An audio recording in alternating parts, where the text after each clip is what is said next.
Hey guys, so I've been talking to you for a minute and a half and I've been muted the whole time. Nobody told me. This is how we stay humble. This is how we stay humble. I'm a big believer in that. So take it from the top. Hi, welcome to our weekly live stream. I'm Trish Driscoll, Democratic leader in the Florida House, and I'm so delighted to be here with you all. Thank you for tuning in. I really appreciate it. And what I was starting to say is that it's been a very busy week here in Tallahassee, even though I think it's Tuesday, right? So we're only 2 days in, but it's just been a lot of meetings, some really good meetings with groups. Like these organizations come from all over the state to share with me about their priorities, to talk about what they're working on, what's important to them.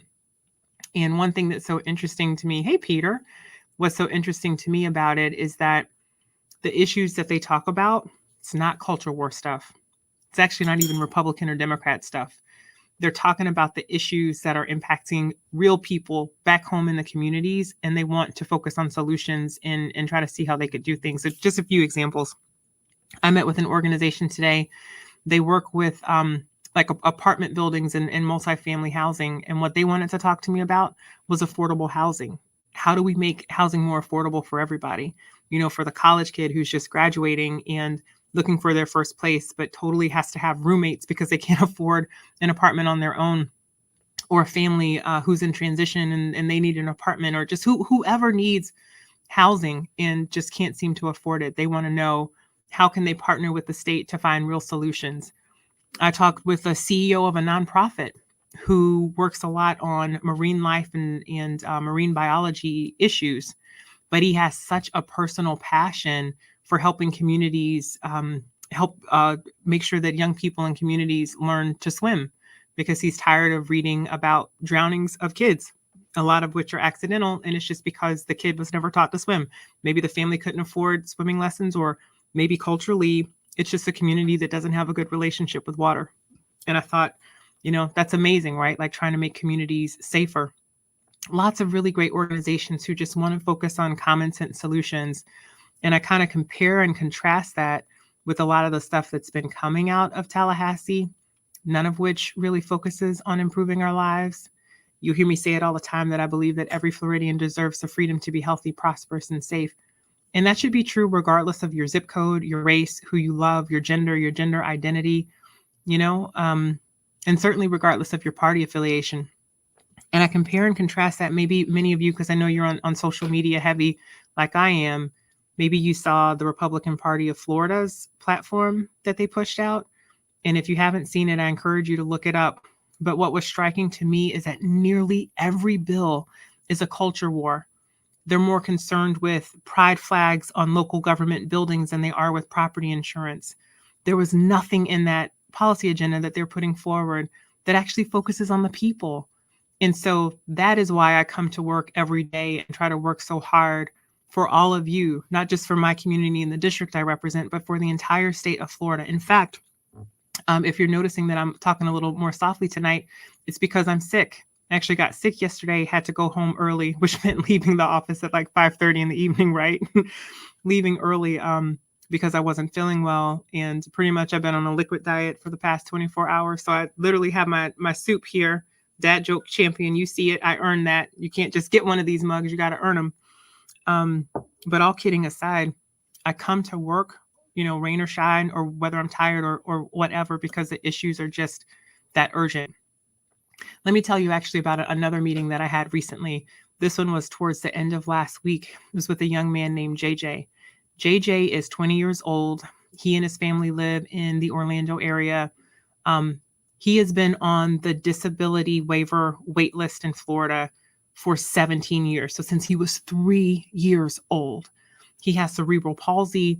He is bright. He is so smart and sarcastic, witty, funny, all of the things.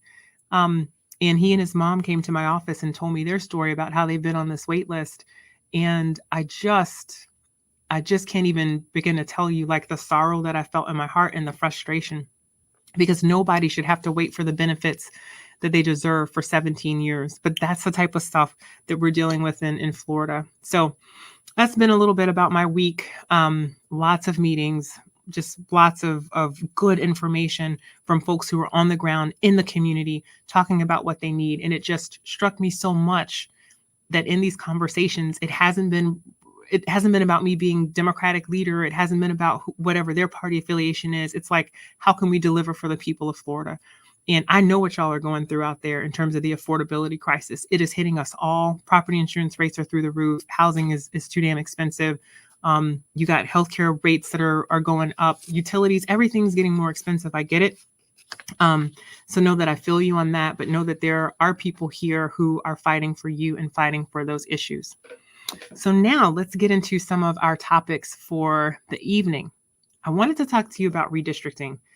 Now, y'all might remember that the legislature went through a redistricting process in 2022. So every 10 years we have the census, right? Like the federal census. And we use the results of that to draw new districts for Congress, so for the federal districts, and then also for the state districts. So Florida went through that process in 2022. We drew new state maps. Those were not challenged in court. I think they probably were a little gerrymandered. I mean, they were gerrymandered like just enough to be legal. To me, it's the difference between, right, like you can write a paper and get a D- on it. You still passed, but did you really do a good job? I feel like the state got D+ maps, D- maps, and we could have had A+ maps, but they still passed, still technically legal. Okay, set that aside. The federal maps, though, the federal maps. The federal map straight up eliminated 2 out of the 4 districts that Florida had, congressional districts, that were allowed to be like minority access districts to allow the Black community to elect the representative of their choice. This is protected, by the way, in the Federal Voting Rights Act. So basically things were going along relatively smoothly.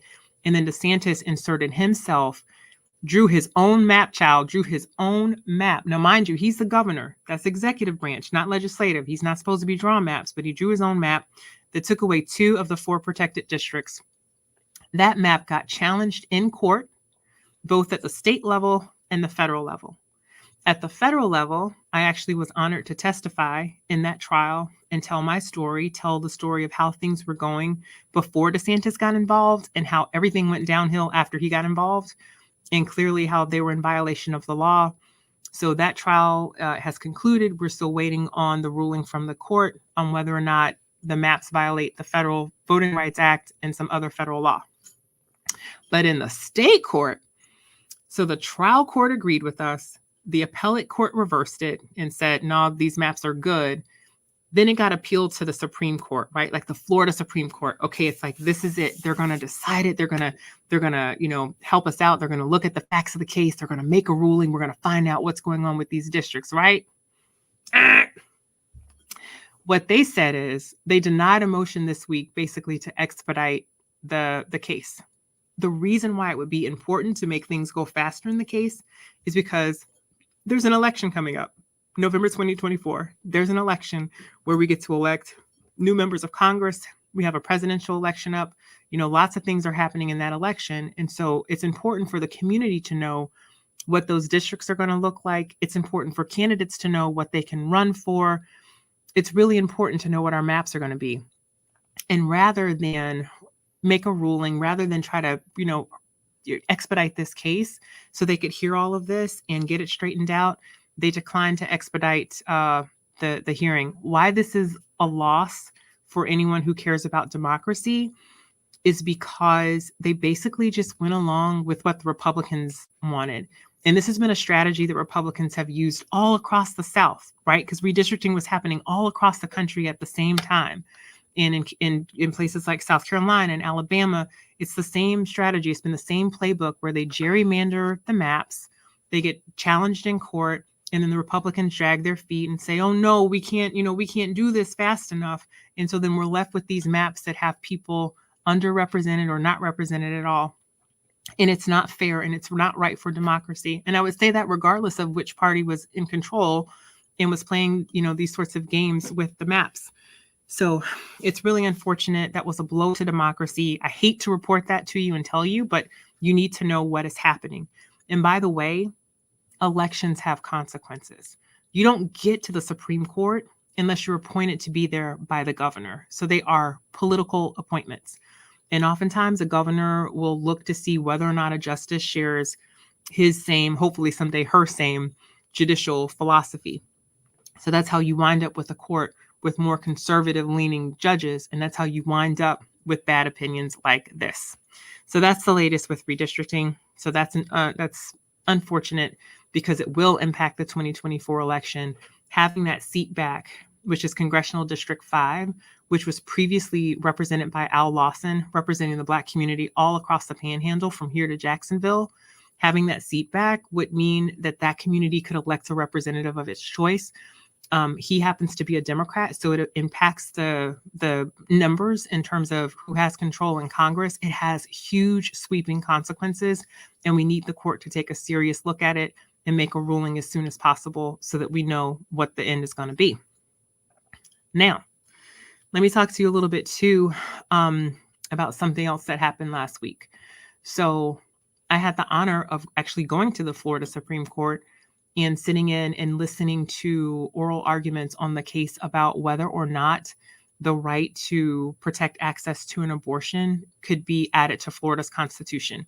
So there's been a whole ballot initiative push. It's Amendment 4 this year to protect a woman's right to choose and to enshrine that in Florida's Constitution. Over 1 million Floridians, including me, signed a petition to put this on the ballot because we think that it is important to protect that right. Well, then you had Attorney General Ashley Moody, the Attorney General of Florida, who happens to be a Republican, petitioned the court to say that this should be kicked off the ballot. And I'll spare you the legalese. My team teases me all the time because I'm a lawyer and they say I go into too much detail. So long story short, she basically said that she thinks the language is confusing and misleading to the voters. So the Florida Supreme Court considered that last week. And it was just amazing to be in the room, to hear the oral arguments, to hear the questions that the justices were asking. And I would say that for the most part, I thought that their questions were thoughtful. I thought the majority of the justices had thoughtful questions. And there was one justice who put it this way. He said that their job is to determine whether the ballot language is a wolf in sheep's clothing. In other words, is it designed to mislead the voters? And so I really appreciate it that he understood what his job is. He understands their assignment. And so now we will see what they will do with that. They have until April 1st to rule. I think this has huge implications for the 2024 election in Florida, because in other states where the right to protect an abortion has been on the ballot, we've seen it help drive turnout. More people show up at the polls because people believe that that's something that should be protected. And we know in Florida that we've had a turnout problem on the center left, and we need to give people a reason to vote. And this would be a great reason to vote. So we'll see what happens with this. They have until April 1st. So that was very interesting to be there and to really witness that part of history. So that was cool. Let me tell you something else that's been on my mind. So I read about this in the news. If anybody else read about this, please feel free to drop it in the chat, drop your comments. In Broward County, I think it's Broward, stepping down in South Florida in Broward, they are now requiring permission slips. Like kids have to take permission slips home with them anytime there's going to be a speaker from outside who's going to come and talk to the class. And the way that this bubbled up was that there was a school there that had invited a speaker to come and talk about Black history. I mean, it is Black History Month. It's February. And so there was a parent who got the permission slip and then posted it on social media, like, is this what we've come to, that we have to have permission slips for this? And so there's this whole conversation that's bubbling up. And the proponents of the permission slips are saying, oh, but we're applying it evenly. This has nothing to do with Black History Month. Everybody, anytime there's an outside speaker, we have to have these permission slips. But see, this is the unintended consequence of a state that's been run by a governor who's so obsessed with woke that he's asleep at the wheel. It's hard to read it as anything but nefarious, because we've seen so much how DeSantis has been attacking Black history, how, he's been pushing for banning of books. He doesn't want history to be taught accurately. He stood at a podium and had the audacity to say that slavery conferred a benefit on the enslaved. So when we see something like this, it feels icky. It feels bad. It feels like they're up to something. It feels like they don't want our kids to learn history. It feels like they're trying to shelter kids from educational enrichment opportunities. And it just feels like they've gone too far. So now the school district is asking the state for clarification. But to me, the state is like the hen or the fox guarding the hen house, right? Like my suspicion is that they're going to stand by their policy and they're going to keep pushing for these permission slips. So stay tuned for more information about that. But I was so glad that that parent posted it. And if there are any of you out there who have stories like this, we want to hear it. You know, you can always click on the link on our website to share your story, or you can email us at yourvoice@venturesforflorida.com. That's yourvoice@venturesforflorida.com, because we absolutely want to hear from you and hear what's happening on the ground. Because to me, that one was absolutely ridiculous. Now, other current news: the House impeachment of Homeland Security Secretary Alejandro Mayorkas. Sometimes I don't even know where to start with that one. I mean, it's like the Republican majority in Congress doesn't have anything better to do. Impeachment is not a political tool. It's not to be used for political ploys. It's a very serious thing. There hasn't been a cabinet member impeached in at least 150 years. So this was an extraordinary step. They tried to say that he's committed high crimes and misdemeanors, which is the standard. It absolutely does not rise to that. And they're just doing this to try to make a point. And we in Florida know what that's like, to have a government leaders who will just try to score political points at the expense of the people. And Congress should be focused on real work. They should be focused on trying to make lives better for Americans, not playing these political games. The Senate leaders have already said that they will not take this up, or they will defeat it. They will vote it down because this is an absolute ridiculous waste of time and taxpayer money. And kudos to the Senate for standing up and for having a backbone, but shame on the members of Congress for pushing for this. In fact, 3 Republicans joined the Democrats in defeating this resolution, but it was very, very close. And again, it just makes me so nervous sometimes for our democracy, that this is where we've been headed, where there's just such division and such a willingness to tear each other down. But that is what happened in Congress, where they had this vote to impeach the Homeland Security Secretary.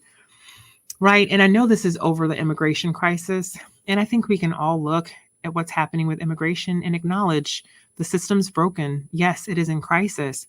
But really, until recent years, immigration had always been a bipartisan issue.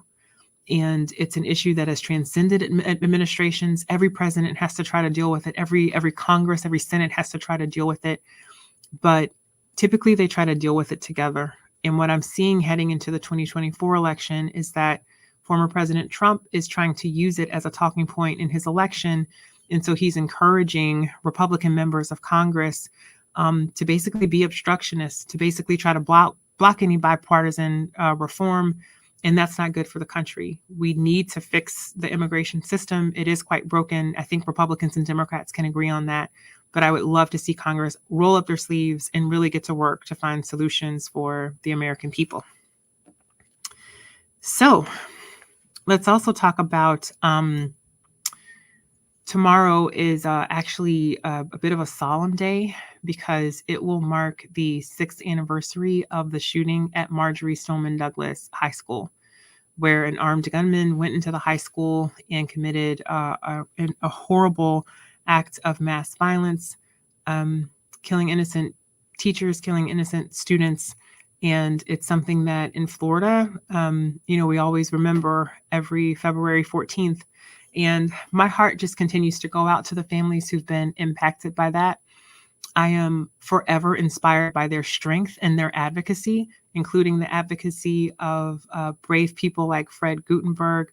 Fred was the father of Parkland student Jamie Gutenberg. He has turned his trauma and pain and channeled it, taken his trauma and pain and channeled it into advocacy. And he's someone who comes to Tallahassee. I know he travels the country, but he will come to Tallahassee and advocate for common sense reform, common sense gun laws, so that what happened to his daughter doesn't happen to any other family. So just want to uplift him and his work, and so many of the other Parkland families who work so hard and who push past their pain and try to get better results for Florida's families and Florida's kids. Every Floridian deserves the freedom to be healthy, prosperous, and safe. I mean, that necessarily means being able to walk in your community and be free from gun violence, to be able to go to your place of worship or the grocery store and to be free from such violence. So we honor the memory of those lost at the Parkland shooting. We continue to honor them with action. I was honored just yesterday to do a video. I think it'll post soon with Every Town. Every Town is the organization that is in partnership with Moms Demand Action, a gun violence prevention organization and common sense gun reform organization. So it was a delight to partner with them and to try to continue to advocate and spread the message for why we need those common sense reforms. So thank you, Fred, for all that you do. And thank you for the contributions that you've made to this conversation, even in the face of such a tragedy. We love you and we appreciate you. Now, I know sometimes a lot of what I bring y'all is the doom and gloom of what is happening in Florida politics, but I always want to remind you that the power is in your hands. There is nothing that a politician is more afraid of than an educated voter who's not afraid to use their vote. Your vote is your voice. If there are things you don't like, you can help change that at the ballot box. And I will always say this, that your vote matters so much. Every vote matters. Every vote counts. And while it may be difficult for just you or me in our individual capacity to turn everything around in our state, when we vote, when we make our voices heard and we put that together in the collective, that is how we make the change that we need to see. So I have to remind you, please make sure that you are registered to vote. Please check your voter registration status with your supervisor of elections, and definitely make sure that you are registered to vote by mail. Because of an elections law that DeSantis signed into law recently, everybody was kicked off the vote by mail rolls. Everybody was kicked off. So if that's the way that you typically vote and you expect to get a ballot, just know that they're not going to send it to you this time unless you request it again. And you might as well go ahead and request that now, because I know August, the primary, in November seems like it's far away from us in terms of those elections, but it'll be here before you know it, and you don't want to wait to the last minute. And we want to spread the word and make sure that everybody that we know is registered to vote and that they are voting. So I see that y'all have been buzzing in the chat. Let me go ahead and take some of these questions. Let's see. All right. Oh, somebody said, hope you feel better. Thank you, Calvin. I appreciate that. That's very thoughtful. Let's see. A lot of hellos. What grades? I think you were probably asking about what was happening with those permission slips. And that was at the iPrep Academy in South Florida, and it's pre-K through 12th grade. And all parents of the students were sent the permission slip for the Black History Month speaker. So thank you for that question. What else we got? Yeah, I appreciate that.